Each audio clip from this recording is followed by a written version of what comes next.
우리가 성부 하나님을 뭐라고 고백합니까? 그분을 웨이메이커라고 고백합니다. 성자 예수님은 뭐라고 고백합니까? 그분을 예수님은 길이요 웨이라고 이야기합니다. 성령 하나님은 바로 그 길을 언제나 우리에게 보여주고 계시는 호프 메이커가 되신다는 사실입니다. 길을 만드시는 분인 걸 알아야 돼요. 길인 걸 압니다. 여기 앉아 계셔서 지금 예배드리는 분 중에 예수님이 길이요 진리요 생명이요 그분이 구원자라는 사실을 모르는 분이 없는 줄 저는 압니다. 그런데 이상하죠. 왜 여전히 불행과 어려움과 근심과 걱정이 우리를 둘러엎고 있느냐? 이 성자 성령 하나님을 통해서 호프 메이커 되신 성령 하나님의 내주를 받아들이셔야 돼요. 절망과 두려움과 낙심 이것들 가운데서 여전히 소망이 있고 여전히 희망이 있고 예수 그리스도가 있고 하나님이 있음을 성령 하나님은 오늘도 우리에게 보여주신다.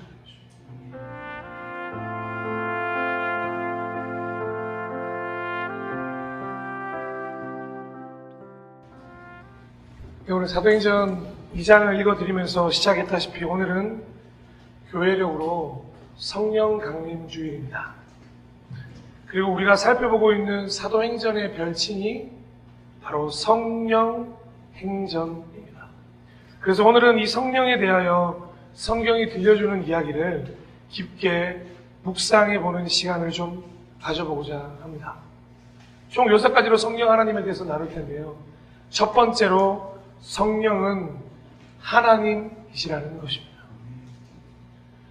성부 하나님, 성자 하나님, 성령 하나님은 삼위일체 하나님입니다.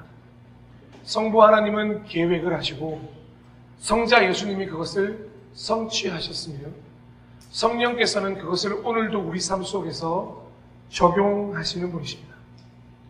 삼위일체 하나님이 우리와 함께 하시지만 지금 실제의 삶 속에서 우리와 동행하시고 인도하시고 하나님의 구원 계획을 통해 이 땅에 오신 예수를 알게 해주시는 존재, 즉 우리가 함께 동행하고 있다는 하나님의 실상은 성령 하나님입니다. 이 성령 하나님이 우리와 함께 하심으로 매일매일 말씀을 깨닫게 해 주시는 것이죠. 그래서 결국에는 성부 하나님의 원대한 구원 계획에 대한 깊은 경륜이 무엇인가를 우리에게 깨닫게 하시는 분이 바로 첫 번째로 나누는 성령 하나님이십니다.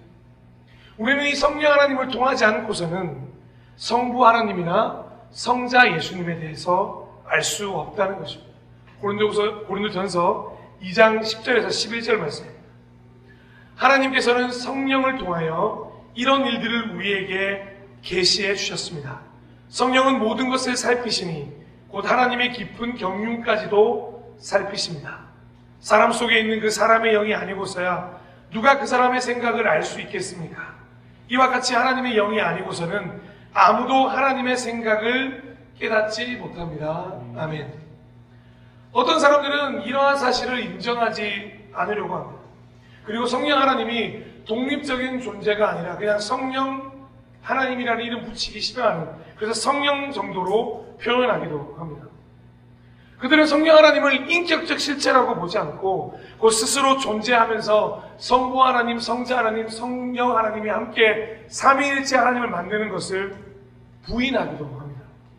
비유하자면 성부 하나님께서 태양이라고 한다면 성령 하나님은 그 태양에서 뿜어나오는 빛이나 열 정도로 굉장히 낮게 보는 경우가 있습니다.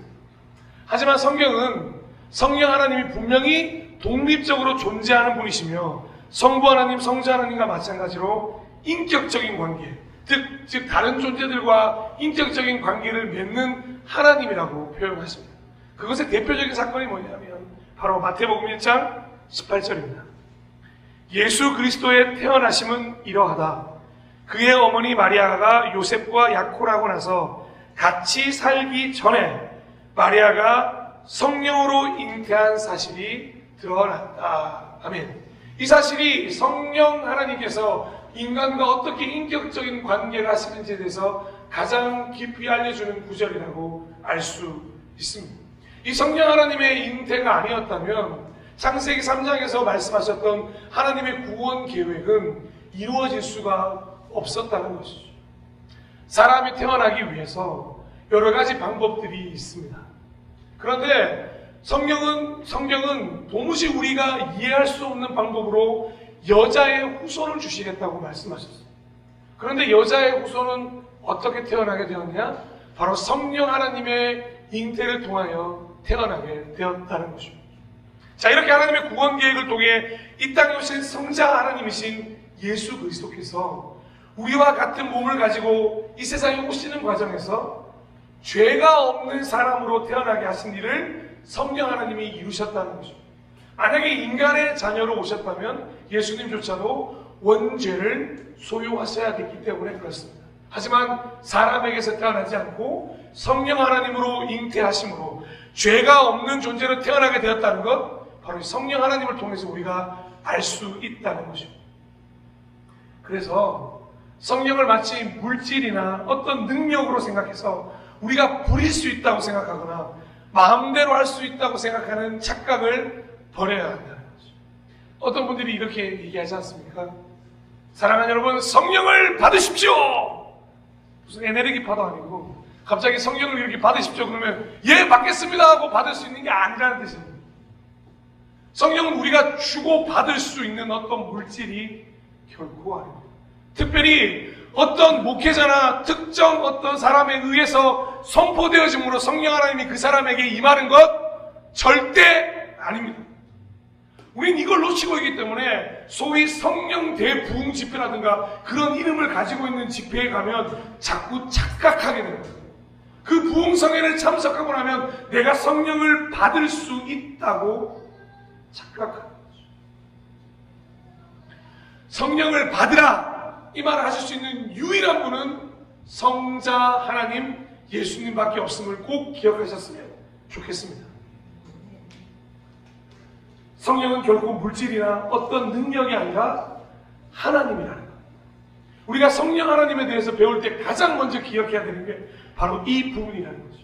그래서 마땅히 내 안에 계시고 우리의 삶을 주관해 가시는 성령님 하나님을 의지하고 찬양하고 감사할 수 있는 삶을 살 수 있어야 한다는 것입니다. 그가 하나님이 아니라면 우리는 그를 찬양해야 될 이유도 없고 그를 의지해야 될 필요도 없습니다.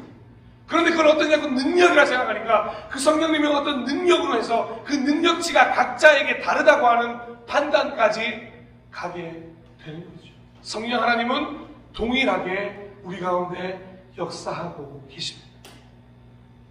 그리고 가장 중요한 사실은 이 성령 하나님이 계셔야만 우리가 정체성이 어떤 존재인지를 확증받을 수 있다는 것입니다.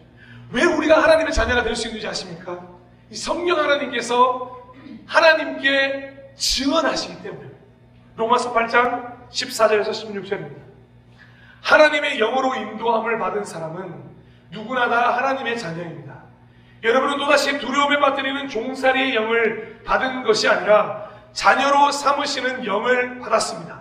그래서 우리는 그 영으로 하나님을 아빠, 아버지라고 부릅니다.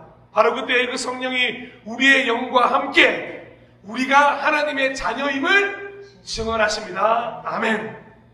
그래서 자연스럽게 두 번째로 성령 하나님은 예수님과 같은 보혜사의 역할을 하신다고 말씀드릴 수 있습니다. 방금 하나님 아버지께 성령 하나님께서 증언하신다고 말씀드렸습니다. 왜냐하면 성령 하나님은 보혜사이시기 때문에 그렇습니다. 우리말로 아주 쉽게 얘기하면 변호사라는 것입니다. 예수님은 십자가에 달려 죽임 당하실 것과 부활하고 승천하실 것, 하나님의 영광스러운 보좌 우편에 앉을 것을 아셨습니다. 그리고 그런 일들을 다 하고 나면 승천해야 될 것도 제자들에게 말씀하셨습니다. 그러면 제자들은 또 고아처럼 홀로 내버려 둘 수밖에 없는 존재들이 되지 않겠습니까? 그래서 예수님은 그 모든 것을 아시고 한 가지 약속을 승천 전에 하셨습니다. 십자가의 죽음을 말씀하신 후 곧바로 성부 하나님께 의뢰하여 성령 하나님을 보내주실 거라고 약속하셨다는 거죠. 자, 요한복음 14장 16절에서 17절입니다. 내가 아버지께 구하겠다. 그리하면 아버지께서 다른 보혜사를 너희에게 보내셔서, 이 부분이 너무도 중요합니다. 하나님의 허락이 있어야 한다는 것입니다. 성자 예수님조차도 성령의 임재를 하나님의 허락에 맡기셨다는 걸 반드시 기억하셔야 돼요. 그래서 다시 한번 말씀드립니다만 사람의 힘으로 성령의 임재가 임하는 것 절대 아닙니다. 영원히 너희와 함께 계시게 하실 것이다. 그는 진리의 영이시다. 세상은 그를 보지도 못하고 알지도 못하므로 그를 맞아들일 수가 없다. 그러나 너희는 그를 안다. 그것은 그와 너희와 함께 계시고 또 너희 안에 계실 것이기 때문이다. 아멘. 자, 성령 하나님을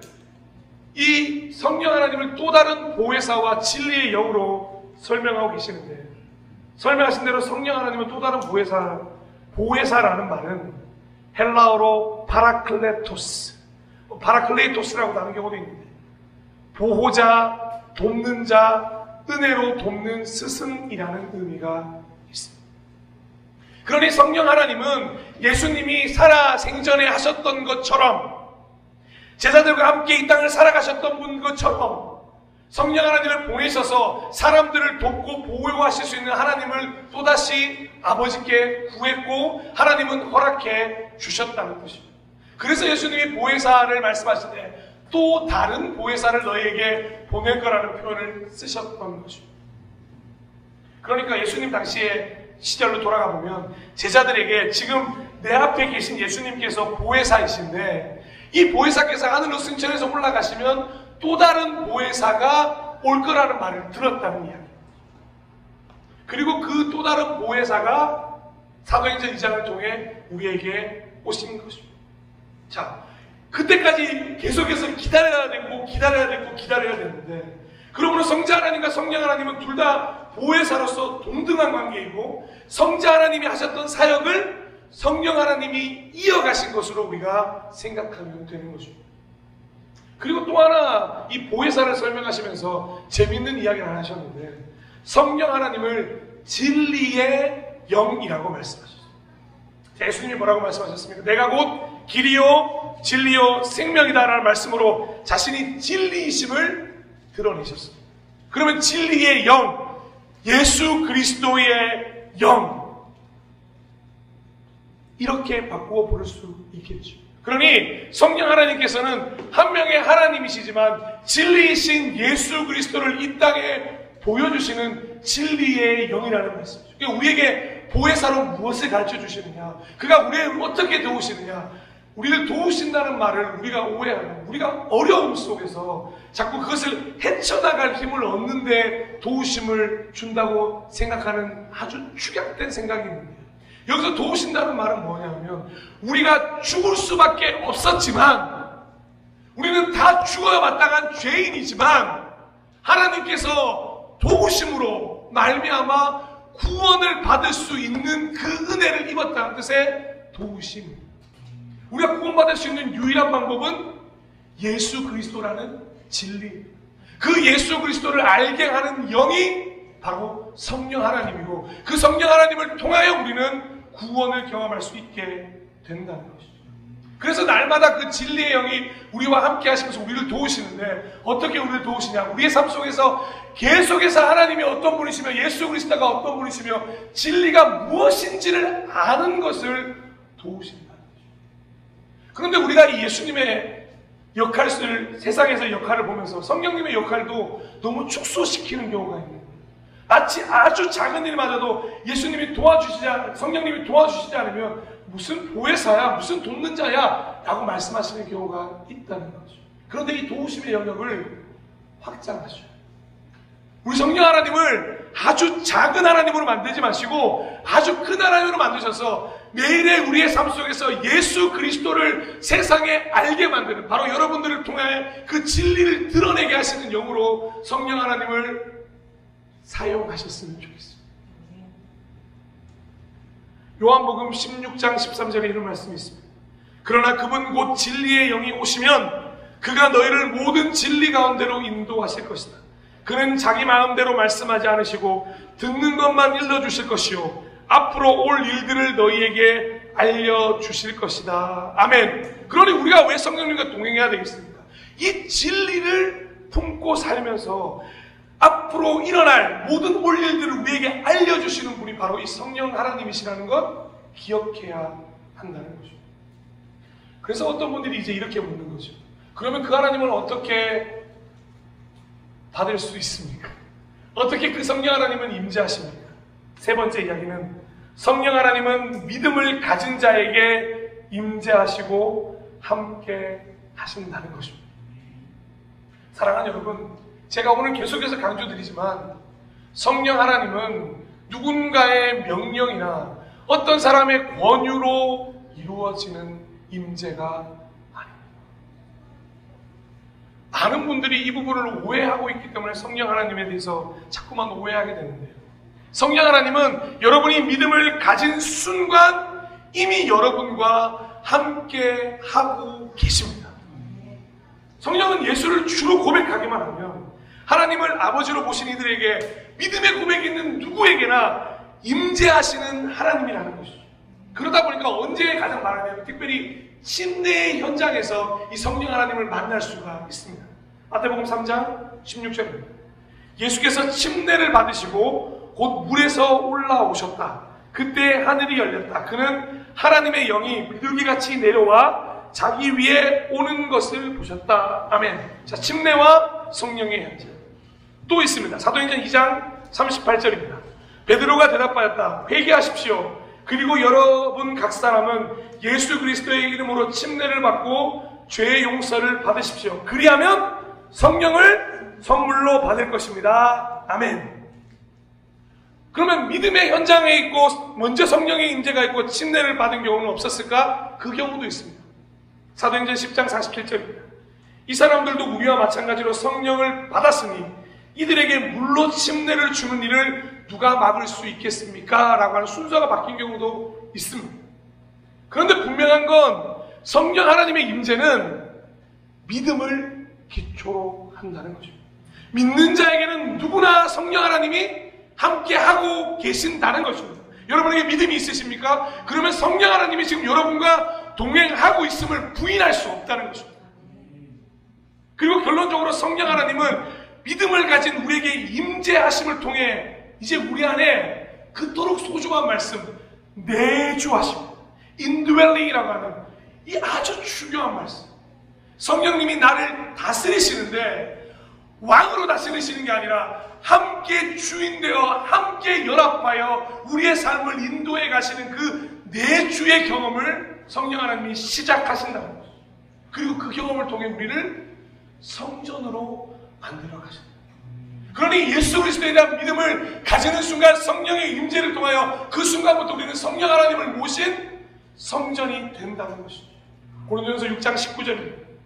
여러분의 몸은 여러분 안에 계신 성령의 성전이라는 것을 알지 못합니까? 여러분은 성령을 하나님으로부터 받아서 모시고 있습니다. 여러분은 여러분 자신의 것이 아닙니다. 아멘. 그러니 우리가 믿음을 가졌다고 하면 그 성령 하나님이 우리 안에 내주하시기 때문에 이제는 내가 사는 것이 아니요 내 안에 예수 그리스도가 살고 그 말씀이 살고 하나님의 영이 살고 진리가 살고 성령 하나님의 인도하심을 통해 살아갈 수 있는 주의 움직이는 거룩한 성전이 된다는 거죠. 그러니까 우리가 단순히 노래를 부를 때 우리는 주의 거룩한 성전이라는 노래를 왜 부를까? 여러분 안에 성령님이 계시기 때문에 그렇습니다. 오늘 우리 지우와 서연이 키즈워십 드리면서 함께 고백했습니다. 하나님과 우리 사이에 끊어진 이 벽을 이어주시는 분이 누구시지? 정말 지우가 양녕 했습니다. 갑자기 왜 본인이 등장하셨어요? 예, 하나님과 우리 사이에 끊어진 다리를 예수님이 이어주셨습니다. 그 예수님이 승천하시면서 우리에게 무슨 선물을 주셨지? 성령님을 주셨어요. 그럼 그 성령님이 우리와 어떻게 하기 위하시지? 우리와 함께 하기 원하신다. 이 얘기를 우리 아이들 키즈워십과 나눈 거예요. 사랑하는 여러분, 정말 여기에 답이 있어요. 그분이 우리 안에 내주하시는 이유가 무엇이겠습니까? 사랑하는 우리와 함께 살고 싶어 하십니다. 왜 우리가 에덴 동산을 회복해야 되는지 아십니까? 하나님은 그 에덴 동산을 통해서 하나님과 그 동산 안에서 살기를 원하셨어요. 하나님이 왜 성전을 지으셨습니까? 하나님은 그 성전 안에서 날마다 하나님과 그 사랑하는 백성들과 함께 살기를 원하셨어요.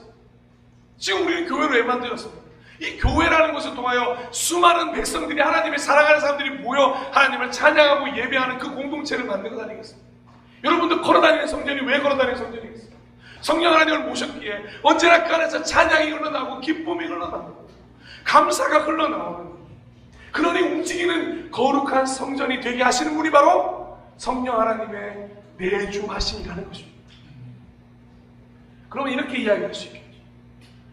성령 하나님의 우리 가운데 내주하시는데 가끔 보면 성령 하나님이 이것만큼 계신 거예요. 근데 맨날 교회에서는 뭐라고 얘기합니까? 성령의 충만함을 받으라고 얘기하는데 성령의 충만함은 뭔가요? 라고 얘기하는 분들이 있을 텐데요. 네 번째입니다. 성령 하나님은 충만이 기본값입니다. 이 디폴트 값이라고 하는 게 늘 정해져 있는 값입니다. 사랑하는 여러분, 성령 하나님은 임하시는 순간 충만하십니다. 우리가 그걸 경험하지 못하는 거죠. 성령의 충만은 내주하고 계시는 성령 하나님을 인정하고 그분의 음성에 귀를 기울이고 그분이 이끄시는 대로 순종할 때 자연스럽게 찾아오는 현상인데, 그래서 순종이라는 단어가 곧 충만의 상태를 말해주는 것입니다. 왜 교회에서 순종이 중요하다고 말하냐면 이 순종 그 자체가 성령 하나님의 내주하심이 가득 찬 사람이 가능한 일이기 때문에 그렇습니다.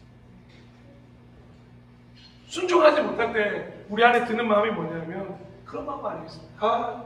하나님이 내 안에 사는 것까지 내가 알겠는데, 하나님이 나를 인도하는 것, 그래 그거 알겠는데 그거 따라가고 싶지 않을 때 가끔 그러면서 뭐라고 얘기하면 우리가 성령의 충만함이 없는 것 같아. 그런데 사랑하는 여러분, 성령 하나님은 이미 충만하십니다. 그런데 우리가 그 충만을 인정하고 싶지 않기 때문에, 그분의 다스리심을 온전히 받아들이고 싶지 않기 때문에, 그분이 내 안에 충만하신데 여전히 내 안에 나도 충만하기 때문에 충만과 충만이 합쳐져서 여전히 싸움을 하고 있기 때문에 그분의 충만함을 인정하지 못하는 거죠. 여러분, 100대 100의 마음을 가지고 계시면 어떤 게 자리를 잡고 계시겠어요? 여러분이 100이고 성령의 임재가 100이라면 여러분 200이면 너무 좋으시겠죠? 죄송합니다만 하나님은 여러분이라고 하는 100을 성령 하나님이라고 하는 100과 하나의 100으로 만들기를 원하십니다. 그래서 여러분에게 찾아오셔서 오늘도 이야기하시는 거죠. 너의 충만을 내게 다. 너의 그 주인됨을 나에게. 그리고 나의 충만함으로 너의 삶을 살기를. 그리고 그 삶이 곧 순종으로 이어지는 삶임을 깨달아야 한다고 우리에게 말씀하시는 거죠. 그리고 그런 삶을 통해서 우리가 발견될 수 있는 게 뭔지 아십니까? 성령이 충만한 절대 유동적인 감정의 변화를 만들어내지 않는다는 사실. 차가워질 수 있는 뜨거움, 슬퍼질 수 있는 기쁨, 불행을 전제하는 행복이 성령 충만의 감정이 아니라는 것입니다. 성령의 충만함이 오면 결코 차가워질 수 없는 뜨거움을 유지시켜 주실 것이고 기쁨으로 충만케 하실 것이고 하나님과 함께하는 궁극적인 행복의 삶으로 우리를 인도해 주시는 분이 바로 성령 하나님이시기 때문에 그렇습니다.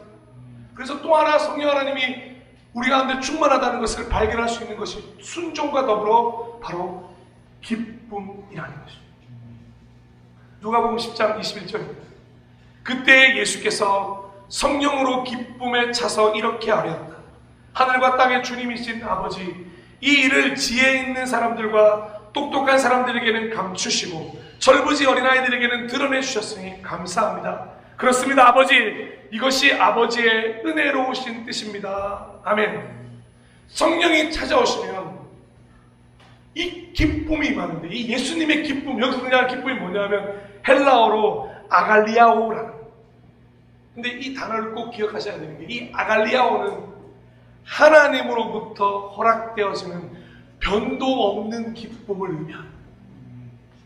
무언가 때문에 기뻐졌다가 슬퍼졌다가 유동적인 감정을 일으키는 그 기쁨이 아니라, 즉 그것이 세상으로부터 오는 기쁨이 아니라, 무엇을 성취함으로부터 오는 기쁨이 아니라 하나님의 구원의 임재, 성령 하나님의 내주하심을 통하여 하나님으로부터만 허락되어지는 변함없는 기쁨, 이 아갈리아오를 소유하시기를 소망합니다. 그래서 이 기쁨으로 우리가 살아가는 거죠. 그래서 빌립보서 4장 4절은 이렇게 우리에게 이야기할 수 있는 것입니다. 주님 안에서 항상 기뻐하십시오. 다시 말합니다. 기뻐하십시오. 아멘. 사랑하는 여러분, 빌립보서 4장 4절을 쓸 때 바울은 뭐하고 있을게요? 네? 네. 빌립보 감옥에 갇혀 있었습니다. 옥중 서신을 쓰고 있을 때였습니다. 근데 뭐라고요? 기뻐하십시오. 다시 말합니다. 기뻐하십시오. 상황과 환경, 그 모든 것들이 기뻐할 수 있는 상황이 아님에도 불구하고 우리가 왜 기뻐해야 한다고 말합니까? 아갈리아, 바로 하나님으로부터 주어지는 그 성령 하나님이 우리 안에 충만하게 지금도 임재하고 있음을 통하여 그래, 내가 다시 기뻐해야지라고 고백합니다. 사랑하는 여러분, 상황에 따라 변하는 기쁨을 소유하지 않으셨으면 좋겠어요. 그러면 자꾸 지쳐요. 하나님으로부터 온 기쁨이 아니기 때문에 자꾸만 지쳐가고 어려워가요. 오늘 읽었던 말씀 보면 사도행전 20장 22절에 보면 다 읽지 않겠습니다. 지금 사도 바울은 성령의 임재를 통하여 어디로 가야 되냐면 투옥과 환난의 현장으로 가야 합니다. 근데 왜 가야 되는 줄 아십니까? 성령에 매여서 가야 된다고 기록하고 있습니다. 그런데 데살로니가 전서 5장 16절 통해서 또 우리에게 뭐라고 얘기하신다 아십니까? 그 유명한 말씀입니다. 항상 기뻐하십시오. 자기는 죽으러 가는 길인데 우리에게 뭐라고 얘기하냐면 항상 기뻐하십시오.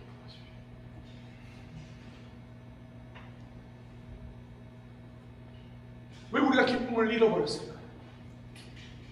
왜 더 이상 예배가 축제가 아닌가? 왜 더 이상 하나님의 말씀을 읽는 것만으로 기쁨이 샘솟아 오르지 않을까요?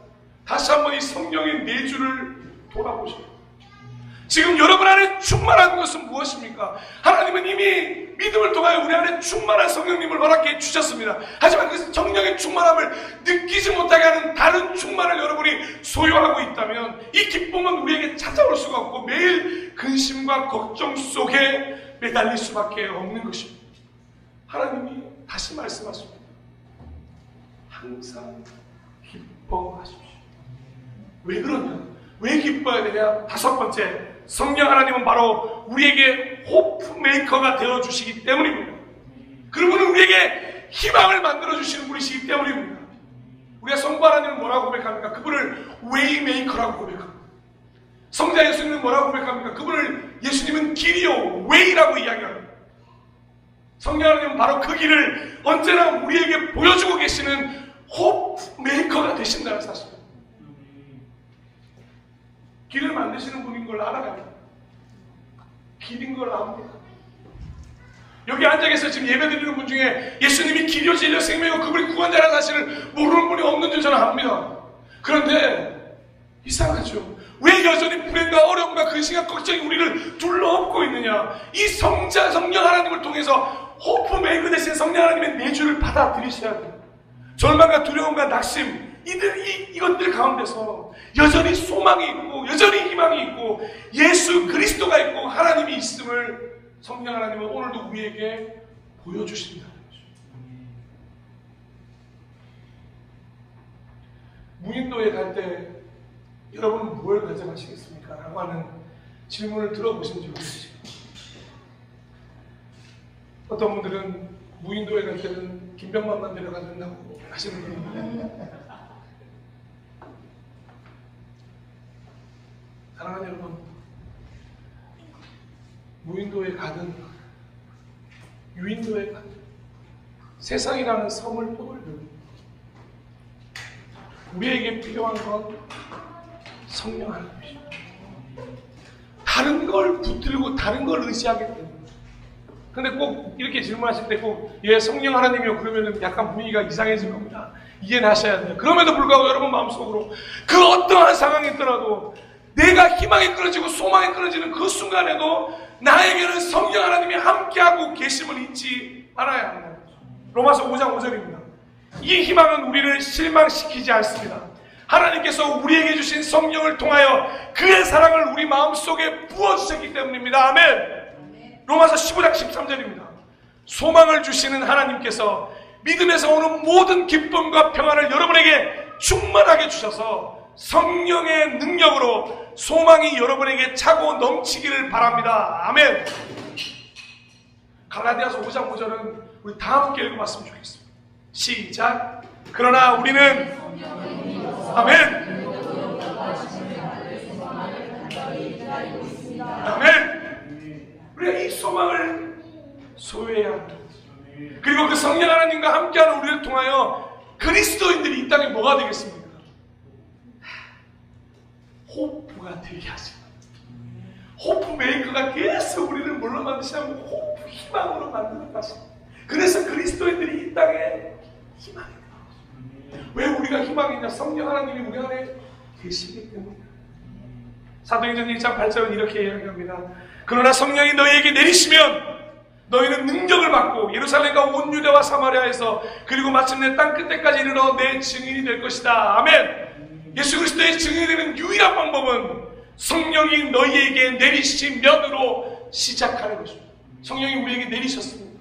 우리가 증인이 되었습니다. 그러니 우리는 이 땅에 희망이십니다. 가서 예수 그리스도 안에 있는 생명의 성령의 법을 선포해 주십시오. 죄와 사망의 법에서 해방되는 역사가 여러분을 통해 나타나게 해주셔야 한다는 것입니다. 자, 로마서 8장 2절입니다. 그것은 예수 그리스도 안에서 생명을 누리게 하는 성령의 법이 당신을 죄와 죽음의 법에서 해방하여 주었기 때문입니다. 아멘. 이제 우리 그만 해방되면 안 되겠습니까? 더 이상 이 죄와 죽음의 법에서 매여 있지 않으시기를 축원합니다. 그래서 결국 어디를 가는지 그리스도인이라면 이렇게 외칠 수 있도록 우리를 도우실 텐데 요한계시록 22장 17절입니다. 성령과 신부가 오십시오 하고 말씀하십니다. 성령은 성령 하나님, 신부는 누구가요? 저희들입니다. 이 말을 듣는 사람 또한 오십시오 하고 외치십시오.